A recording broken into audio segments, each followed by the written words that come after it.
Hey everybody, it's Greg again. It's another edition of Unbreakable the podcast. Oh, the weather outside is frightful. It's Saturday, January 17th.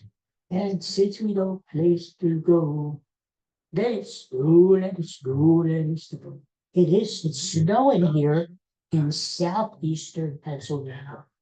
We're probably going to get like 1 to 3 inches. No big deal. No, I'm ready for spring. I don't want this crap. All right, Alexa, stop. This is not the cheerful program that we're going to rant about the Phillies and how much they suck. Now, here's the thing. If you've been watching me for years and years and years, it's like a trademark. I wear a baseball cap on almost every show. And it's usually one of the Philadelphia teams. Generally, it's the Eagles or the Phillies. Sometimes the Flyers, sometimes the Sixers, not very often the Sixers. But I can't wear any Philadelphia sports teams today because they all suck. Do you want to go through them? Let's go through them. And say it with me, okay? Suck. When I do this, say suck. Okay, you ready? The Flyers. They've lost, 5 games in a row now? You thought they were coming out of it. You thought maybe they would have a playoff chance this year to finally break the ice and make the playoffs. No, no, no. The Flyers need a stud goaltender, a Bernie Carlton, before we can count on them to they get to the playoffs and make a Stanley Cup run. Flyers suck. Then we go to the Sixers. They keep losing and losing and losing. They lost another home game last night. You would think, they just lost to the Cleveland Cavaliers the other night. They played them again last night. It's very hard to beat the same team twice in a row in a short time span. What happened? The Cavaliers won. They didn't blow them out, but they won by 2 points over the Sixers. The Sixers suck. And then we go to the Eagles. The Eagles get bounced there's the dogs. The Eagles get bounced in the first round of the playoffs. The first round, we're talking about Super Bowl champions here. They come back and they get bounced in the first round of the playoffs to the beat up, injury riddled San Francisco freaking Fruity Waters. Really? Say it with me. Suck. And then we have the Phillies. Okay. And we're going to talk more about the Phillies, but condensing it down, Phillies screwed up this offseason. They're worse than what they were, believe it or not. How can you get worse during the offseason? You're not playing any games. Guys aren't getting injured, but you're getting worse. Say it with me. Phillies suck. So that's why I'm wearing the Chicago White Sox hat. Now you might say, why are you wearing the Chicago White Sox hat? They suck too. True, they do suck. But there's one difference. One difference. The Pope. Pope Leo wears a Chicago White Sox hat because he is from Chicago.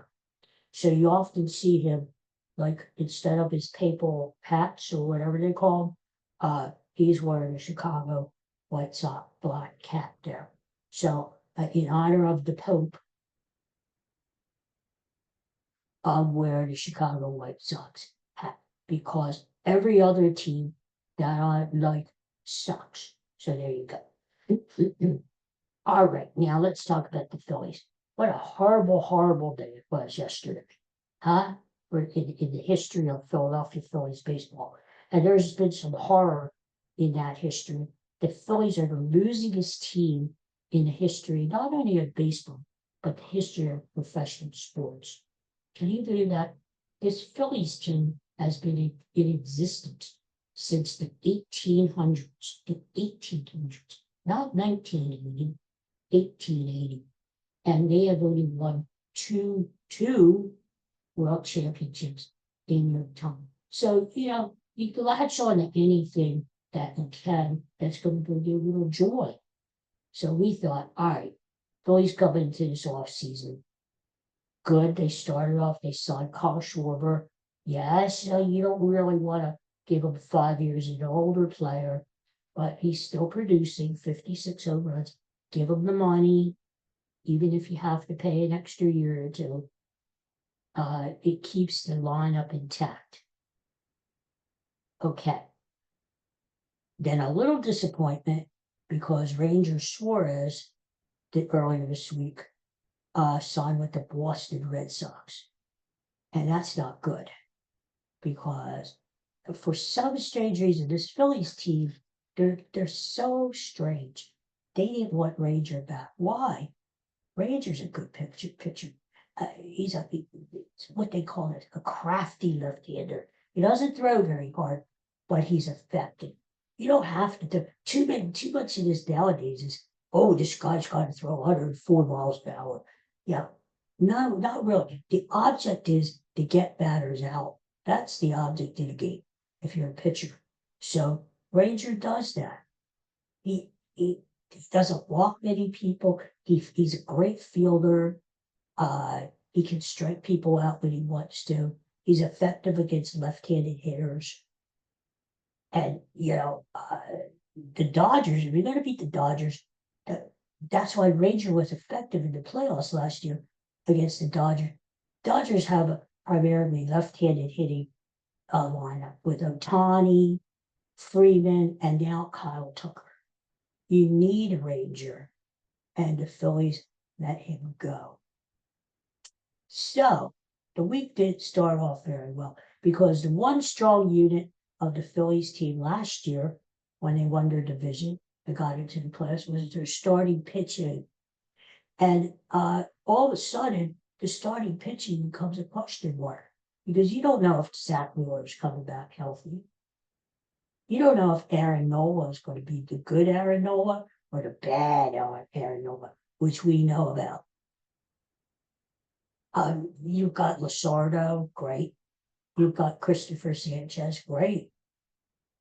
Andrew Painter, is he really going to work out? Is he the stud that you always predicted and were afraid to trade during the middle of the season? Oh, we can't trade Andrew Painter. He's our future, even though we have Stephen Kwan, who could be our left fielder for the next 10 years and our leadoff hitter. Well, we don't want to trade Andrew Painter. Really? He's coming off of Tommy John surgery, and he didn't look too good in the minor leagues last year. Okay, so you want to give Andrew Painter a shot. I get it. But don't you want to have some backup just in case Andrew Painter doesn't work out? Ranger Suarez would look really good there. And Ranger was the kind of guy, if you want to put him in the bullpen, you could. He took one for the team. It was a team play.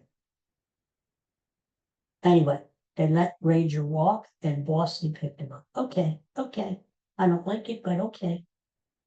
So what happens yesterday? Thursday night, Phillies look like they have a deal with Bo Bichette, the guy they put all their eggs into one basket to get this offseason. Looks like they have a 7-year deal for over $200 million. Okay. Ready to sign the deal. But one mistake. Phillies made a mistake. They have a meeting on last Monday, with Bichette. But instead of flying down to Tampa, Florida, and meeting him in person, they take the cheap way out and they have the meeting over Zoom. Now, nothing against Zoom. I'm on Zoom. Don't cut me off. I'm on Zoom. I love Zoom. Zoom's the greatest. But wouldn't it have been advantageous to fly down to Florida, just like you did when you went out to sign Bryce Harper? Middleton and Matt Klentak, who was the GM at the time, they flew out to Las Vegas to meet personally with Harper. And they signed the deal. So wouldn't it have been good just to fly down to Florida, get Bichette to sign on the dotted line? Don't leave Florida until you get the deal done. If you got to take Bryce Harper with you, you got to take Schwarber, you got to take an old guy like Mike Schmidt with you, or John Kruk, you do it. You take whatever you do, and you do it. But the Phillies didn't do it. They decided to take the cheap way out and do a Zoom meeting. Oh, the meeting went well. It was a feeling out process. Oh, blah, blah, blah. Really? Well, guess what? After Kyle Tucker signed with the Dodgers Thursday night, the dominoes started to fall. Then the Mets started panicking and saying, what are we going to do? This is really going to be a bad PR situation for us in New York. We got to do something. All of a sudden, they scramble. They put together a big deal, and they swoop in, and they offer Bo Bichette this deal that he really can't pass up. I don't blame Bo Bichette. I mean, he's making a lot of money, $42 million a year. Could you pass that up? Plus, he has an option. He has two options that after this season, he can opt out. And after the second season, he can opt out. It's a 3-year contract. I don't blame Bichette. He's only looking out for himself. He takes the deal. He doesn't even get back to the Phillies. The Phillies are left holding the bag. So what's the plan B? There is no plan B. That's the problem with the Phillies. There's no plan B. So what happens? The Phillies think they have Bichette's side. They get surprised, and they end up with egg on their face. They said, what are we going to do? What are we going to do? They panic, and they sign JT Realmuto, 35-year-old catcher whose skills are declining. They cave, and they give him 3 years. $15 million a year. Now, the Phillies have been dead set all winter about not giving JT 3 years. 2 years, okay, 2 years. But not 3 years, which did make sense. You don't give an old catcher who is wearing out an extra year. Because that just locks you in. That locks you in. It's not just the money, it locks you in. For instance, next winter, Ryan Jeffries, who's this young catcher on Minnesota, is going to be a free agent. The Phillies were thinking about getting Ryan Jeffries. Jeffries traded maybe Alec Bohm in case the JT Realmuto deal would come through. So they like Ryan Jeffries. And but all of a sudden, the Phillies get antsy. They have ants in their pants. And they say, oh, we got to sign JT, we got to sign JT. Whereas Monday, 3 years was too much for them. All of a sudden, overnight, in the Friday morning, oh, we can do 3 years, we can do 3 years. Because they panicked. They panicked. Just because they lost out on Bo Bichette doesn't mean they had to sign JT Realmuto. They didn't have to sign him. They could have waited and made a trade with Minnesota and got Ryan Jeffries. They could have seen that Baltimore wanted to trade Ashley Rishman, who, by the way, is going to be a free agent too after the 2027 season. But no, they've locked themselves into JT now for 3 friggin' years. Well, you know, the Phillies did this because it's their own friggin' fault, because they were stupid enough to trade the catching prospects in their system the last several years. They traded Logan O'Hoppe, who was their top-rated prospect. Not just their top catcher, their top prospect overall. Logan O'Hoppe, they traded him to the Angels a couple years ago from Brandon friggin' Marsh. Now, Brandon Marsh is a nice player, but he's an average player. He doesn't do anything great. He doesn't have great power. He doesn't hit for over 300. Defensively, he plays a good left field, but he can't play center field, no matter how much the Phillies try to put him there. He doesn't have the speed, and he misjudges balls. Brandon friggin' March. And he gets thrown out on the bases. He's just an okay player. So you traded away your top prospect, who happened to be a catcher, for Brandon Marsh. Okay, that's done. But look at Hobby is still only 25 years old. Instead of scrambling and deciding a 35-year-old catcher with declining skills, why didn't the Phillies reach out to the Angels? Because apparently Hobby is out of favor in Anaheim. Why didn't they reach out and see if they wanted to trade Hobby back to us? Or let's say Alec Bogue. No, they don't do that. And that's part of the problem. Like, is there any plan? Are they already flying by the seat of their pants? Who's in charge? Dombrowski, Littleton? Who's running the ship, steering the ship? Whatever. And then that Johan Duran deal last year looked great, didn't it? Getting this lights out closer from Minnesota. Well, it was great. It was great. We get the tarantula. They'll have the light show and love him. He throws 117 miles an hour. Love him. But look who you had to give up for him. You had to give up Eduardo Tate, 19-year-old catching prospect. Another catching prospect. Hello. Do you sense a pattern here? Dombrowski loves to trade away the fall. It's a wonder he didn't trade Painter and Miller and Crawford. He may still. The off season's later. So he throws in Eduardo Tate, who is your young catching prospect, along with Mick Abel. Mick Abel is good. Look, Mick Abel came back with Minnesota last September, and he shut down the Phillies. 10 strikeout performance in 6 innings. Mick Abel got away from this organization. He might get stuck. Only 23 years old, and we traded Mick Abel and your best catching prospect. And Duran is okay. He gives you that hammer at the back of the bullpen, which I wanted. But why do you need a closer if your team's going to suck?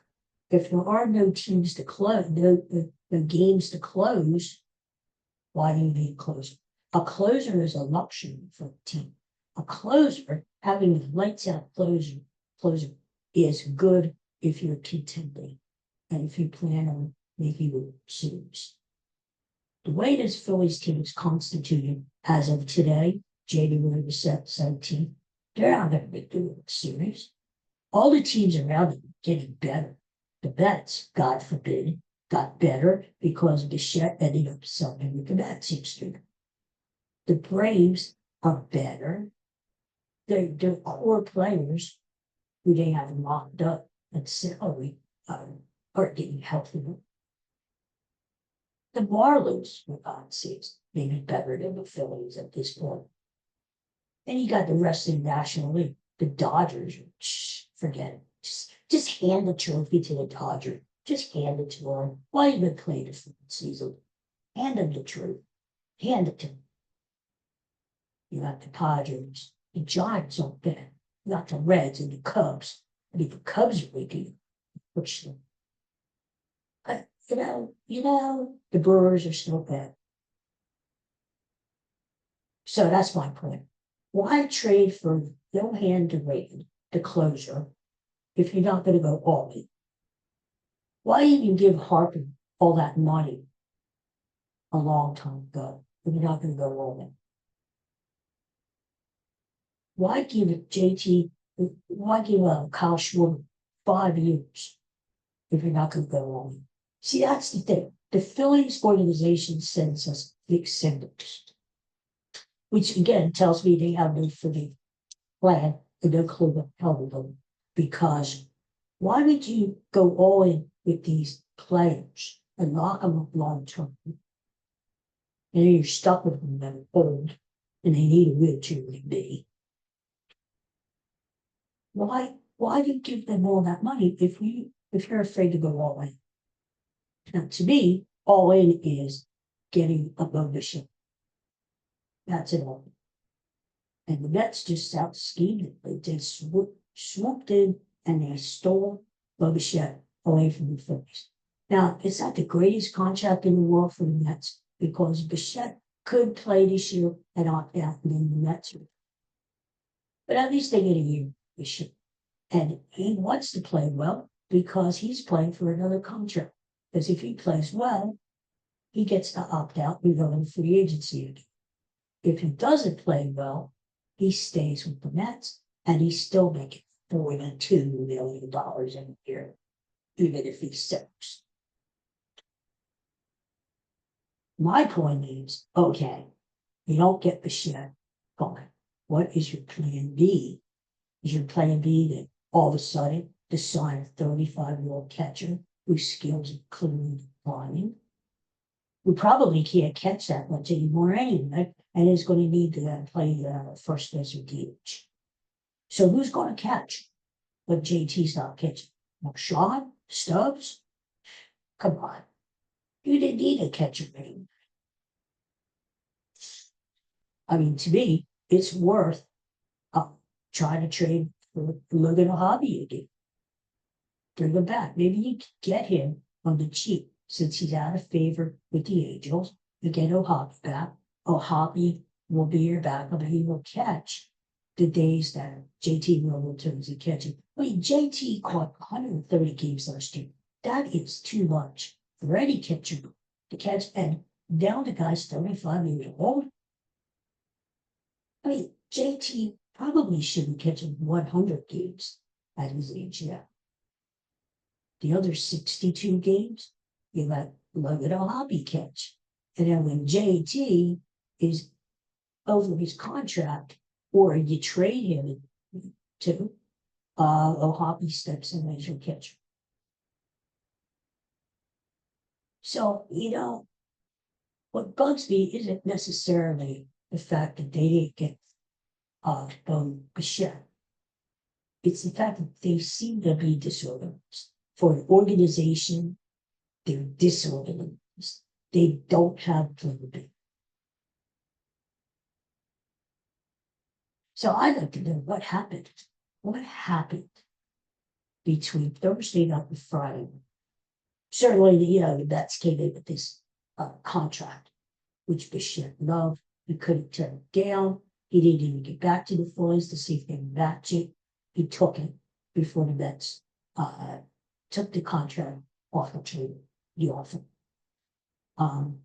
That happened. What else happened? Did the Phillies get cold feet at the last moment? Why didn't the Phillies fly down to Florida and meet in person with Bichette? Or did they do this like half-ass? Like, well, it's okay if we get him, it's okay if we don't. And it seemed like they weren't going all in beside this guy. And maybe the guy said stuff and so, you know what? I don't know. I don't know if I'm going to go with this. And they brought Don Mattingly as the bench coach, who's apparently good buddies with Bo Bichette. That didn't matter. That's a life lesson right there. Money is the name of the game because loyalty is out the window. Bichette could have said, okay, Don Mattingly is on the Phillies. I love Don Mattingly. And the Phillies have a real chance to win, especially adding me to the lineup. I have led the American League hits 2 times. I'm only 27 years old. I would give a shot of youth back into the Phillies. And we'll win a World Series together. That didn't matter because when it came push to shove, money spoke louder than loyalty. So, what happened? What happened? I mean, I don't know, like I said, did the Phillies really want Bo Bichette? Or were they like sort of half-ass about it? We'll find it. So what are the Phillies going to do? I can imagine this. Imagine this. Phillies get off to a bad start. Like 5-25 or something. They get buried. They're in last place in the NL East. They really suck. Rob Thompson gets fired. Even though the Phillies extended him, God knows what, why, what reason, he gets fired. Let's say in May, before Memorial Day. Because Dabrowski gets fired too. Dabrowski, he's halfway out the door. First of all, he's old. And second of all, he's thinking more about that possible expansion team in Nashville, Tennessee. That's where Dabrowski has another home in Nashville. And Dabrowski wants to be part owner or involved somehow in that organization, Nashville, an organization that doesn't exist yet. But he wants to be. So, he's half-hearted in food. So he's really the end game for Dabrowski in his old age is going to Nashville and oversee that expansion team. So I could easily see the scenario of Phillies get off to a bad start. Phillies fire Rob Thompson, let Don Mattingly, become the interim manager.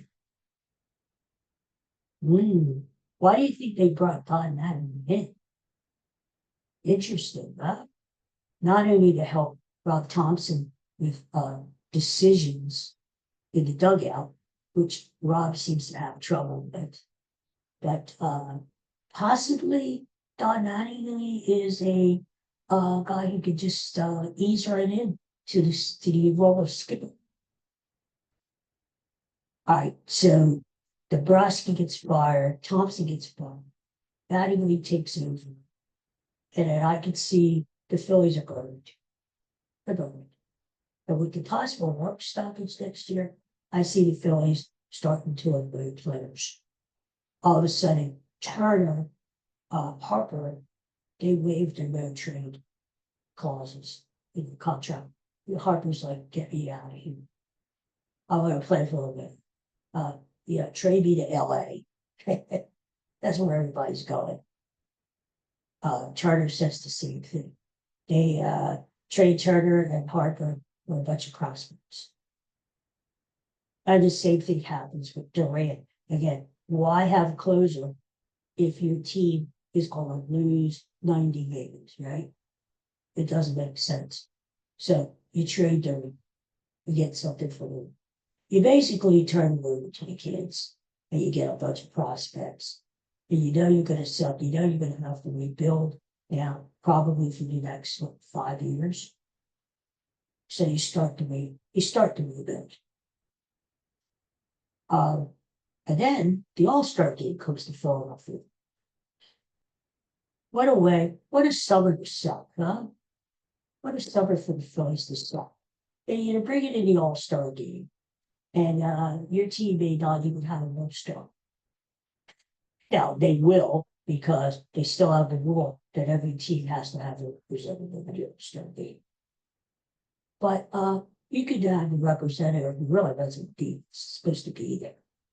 Just, wow, what did it be? Really embarrassing, humiliating for the Phillies not to have an All-Star and they host the All-Star game.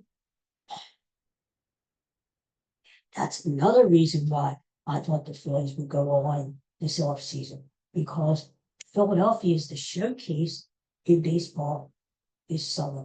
We've got the All-Star game, the 250th birthday of country. Philadelphia is going to be showcased.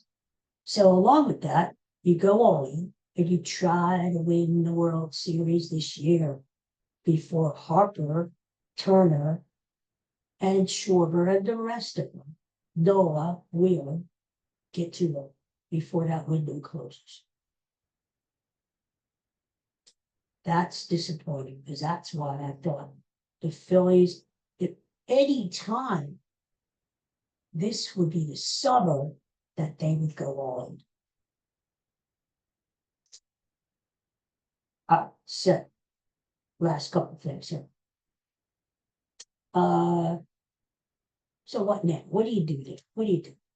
Well, you go with the kids. I mean, they've already talked about Peter's going to be in rotation.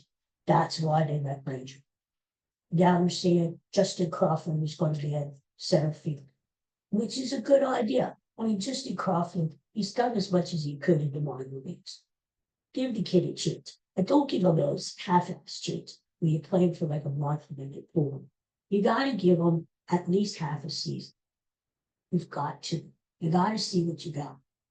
If he turns out to be a stud, great. If not, then you know you made a mistake. As has happened in the past, the Phillies tend to over-evaluate their prospects. And let's hope that let's hope that it doesn't happen this time, because these kids are the future. These kids are going to make or break this season, because Phillies got to put a lot of pressure on these kids. Oh. But they're really dependent a lot on Crawford. Pater to pick up the spot that Ranger had. Crawford to play center field. Because really, right now, they don't have anyone to play center field. Who's going to play center field? Johan Rojas again? You're going to get good defense, but he's not going to hit. We've already been down that road. Brandon Marsh can't play center field. Stop it, Phillies. Stop it. Stop trying to force this guy in there. We can't do it. And then Aiden Miller, I'd love for Aiden Miller to come up. He's a stud. He's got power. He's got speed. You know, Aiden Miller hit over 20 home runs last year, and he stole 50 bases. So if you trade Alec Bohm, which is probably the best thing to do since it's the head case, trade Alec Bohm, you put Aiden Miller at third base. Okay. If you're not going to do that, then do what I suggested yesterday in the show, or the last time I was on. Start to play Aiden Miller in left field. Spring training, half a season in AAA. Turn him into a left field. Why? Because then he can platoon with Brandon Marsh, and eventually Miller becomes your full-time left field. The Phillies have no outfield in the minor leagues. None. Especially right-handed hitting. Good outfielders. Power. Phillies lack power. The Phillies are built for a bandbox at Citizen Bank Park. And yet, other than Kyle Schwarber, they have little power. Harper's okay, but he's not going to hit you like 35 home runs anymore. I mean, who else hits home runs consistently on this team? JT may get you 15. Stock may get you 10. Bob, if he's still around, may hit you 10 to 15. Turner may hit you 10 to 15. Crawford doesn't have power. Brandon Marsh doesn't have power. Castellanos not going to be on the team. So who's going to hit you home runs? Yeah, and Aiden Miller on the team, at least he'll replicate that. He's capable of hitting home runs. So whether it be third base or left field, he's got to play. I agree with that. He's got to play. The Phillies need to outplay him, damn it. They either got to say, all right, Aiden Miller's coming up. He's going to play third base. We're going to trade Alec Bohm, and Aiden Miller is our third baseman, down and in the future. Or Aiden Miller is going to start the year off playing left field. We're going to groom him, and we're going to bring him up in July, and he's going to platoon with Brandon Marsh. Eventually, he's going to be our full-time left field.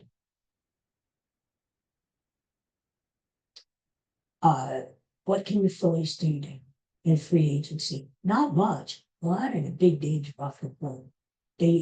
I'm still not sold on this starting rotation. Zach Gallen, who used to pitch for Arizona, he's a South Jersey kid. He's on the market. Why not sign him as in shorts at least. Maybe Zach Wheeler isn't going to come back himself from his injury.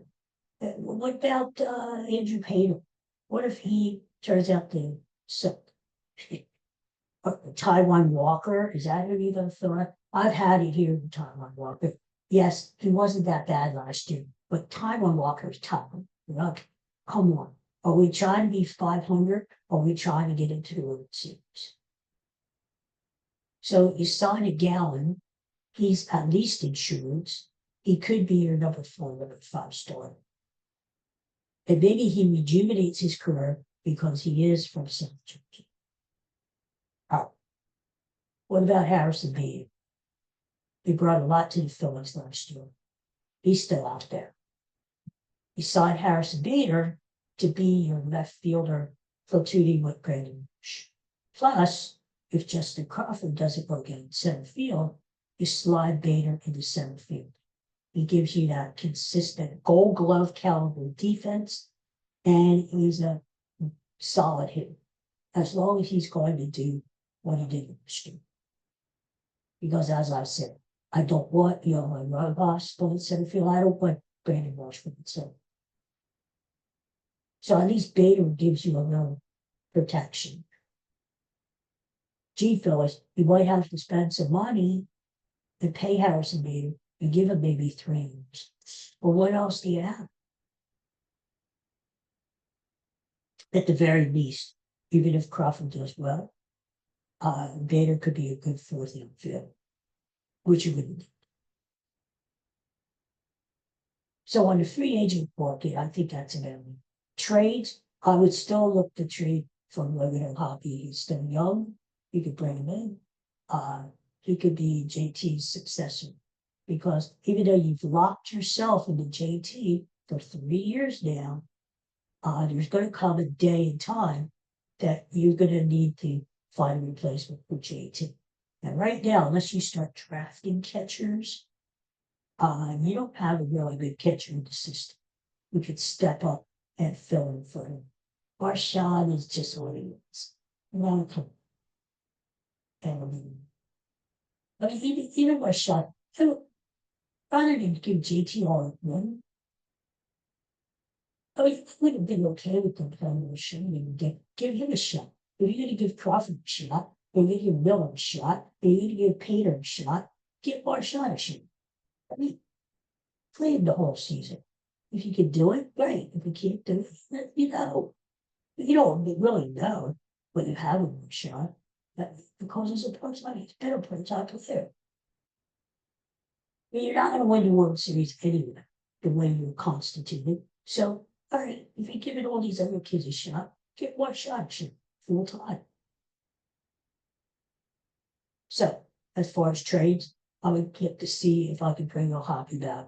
I would also, but you got to trade Alec Bohm at this point in time. It's ridiculous to bring him back. He is a head case, and he will choke when the right leg to him. I'm sorry to say it, but he will.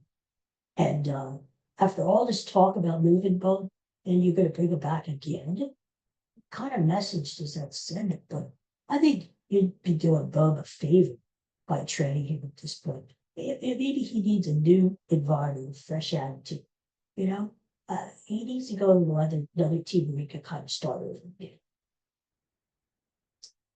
So, I would look to unload Bohm. You're not going to give him away, but maybe you could get another start. Maybe you could get some prospects. Whatever.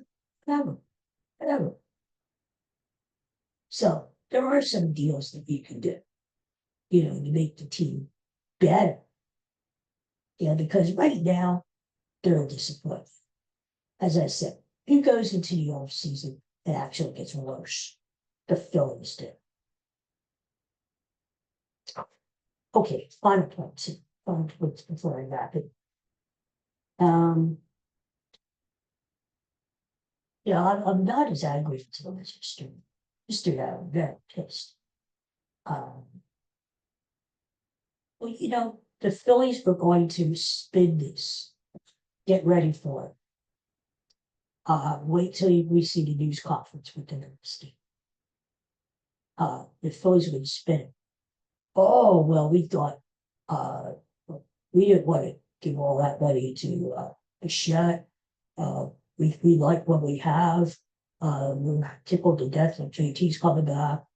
We've got a quarterback again, Schwarber, and we've been running it back one more time. We've been running it back for what, 5 years now? And our guy's choking the players. Well, we're going to run it back again.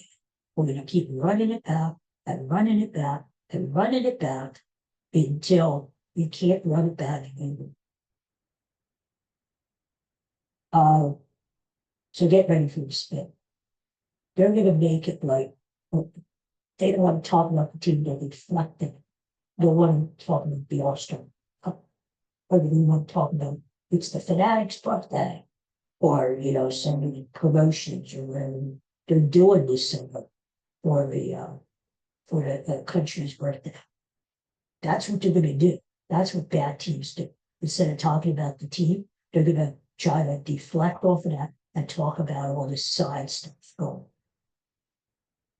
And especially the All-Star game.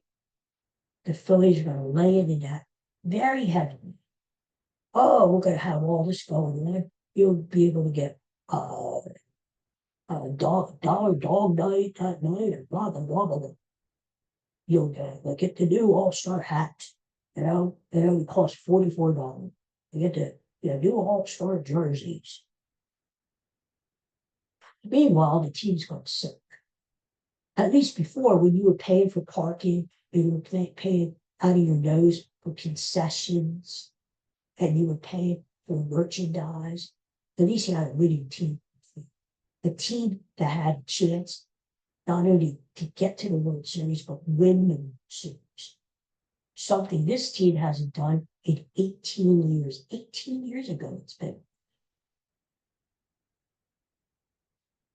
But now, this team is in jeopardy of not having a winning team on the field. All right, so once you get past all the All-Star shenanigans, all the hype, all the hoopla of July, what's going to happen in August?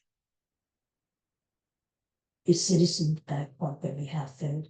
I mean, let's face it, up the same way.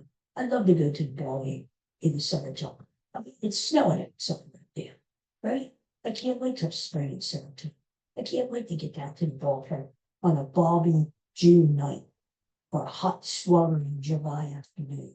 Pound hot dog and a bottle of water or popcorn and sit down and watch the Phillies play, right?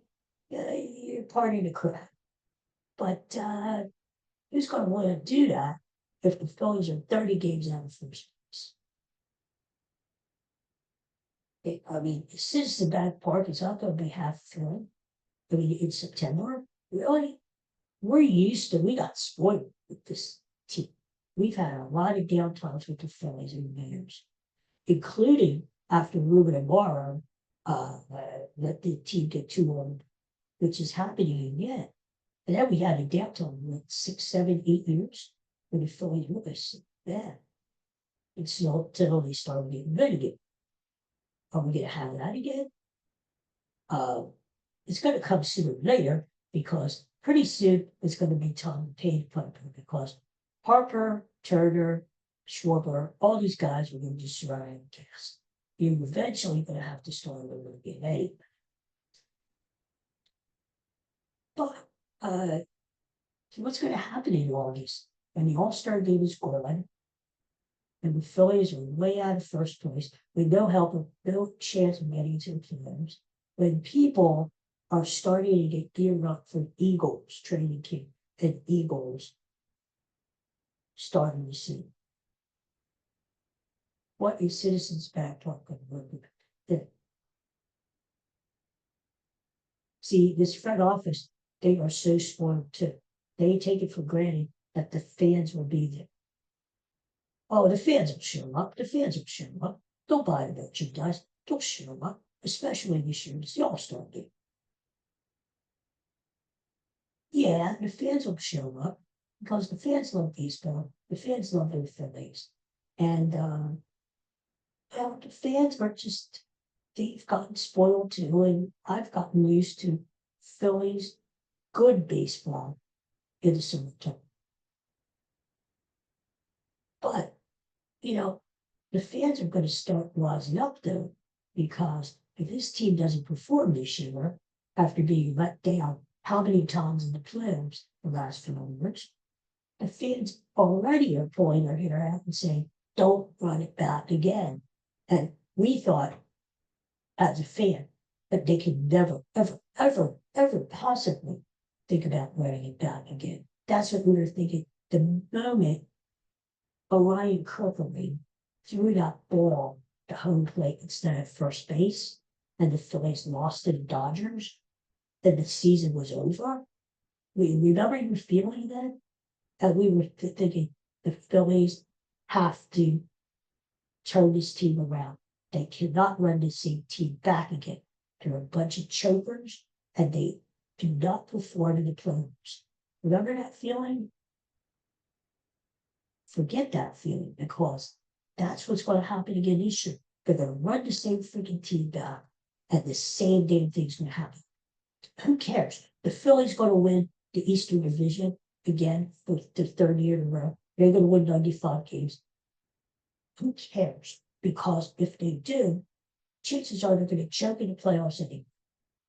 They have to show us that they're going to make a deep run into the playoffs and get into the freaking series and win it. Because it doesn't matter anymore. We win this, maybe after 5 years of not winning the East Division, maybe winning the division would matter then. But right now, we're at the point where winning the Eastern Division doesn't matter. We want to get further. Go all in. Go all in. Don't be half-assed, boys. Have a plan. I'm just afraid that's what's going to happen in August. You're going to see citizens back on. Instead of having crowds of 40,000 every night, we'll have 10, 15,000. Just because people love to get out to the ballpark in the summertime. It'd be interesting to find out how many season tickets are being renewed as we speak. I tell you what, they sure are selling tickets now after this. John Middleton, whether he had a hand in this or not, or whether Dave DeBrusque is the one who screwed on, Middleton can't be happy with ticket sales right now. Unless people got their tickets early. Because how are you going to sell this team? How are you going to say to the fans, we're running it back again? Same old losers. How are you going to sell that to the fans? The Phillies would have signed Bichette. They would have made up a lot of the money because they would have sold out. Even if you raised ticket prices a little bit, Phillies, the fans were paying. That's how bad they would want to see Bichette. And that's how bad this fan base wants a championship. But I guess John Middleton didn't feel that way. I guess he feels, well, the fans are going to show up anyway. They're going to pay the prices. Well, be careful what you wish for, John Middleton. And I know you're a nice guy, and I know you're very accommodating, and I know you meet the fans all the time. But don't take the fans for granted, because the fans may not always be there. All right, everybody. Have a great weekend. Enjoy the football today. I'm rooting for Buffalo. I think it's going to be a Buffalo Seattle Super Bowl. That's my pick. Buffalo Seattle. Let's see. Peace and love, everybody. I'll be back again Monday. We'll talk about the football and whatever else is happening. Maybe the Phillies will wake up and do something, and improve this team. Because God knows we need it. See everybody. Take care.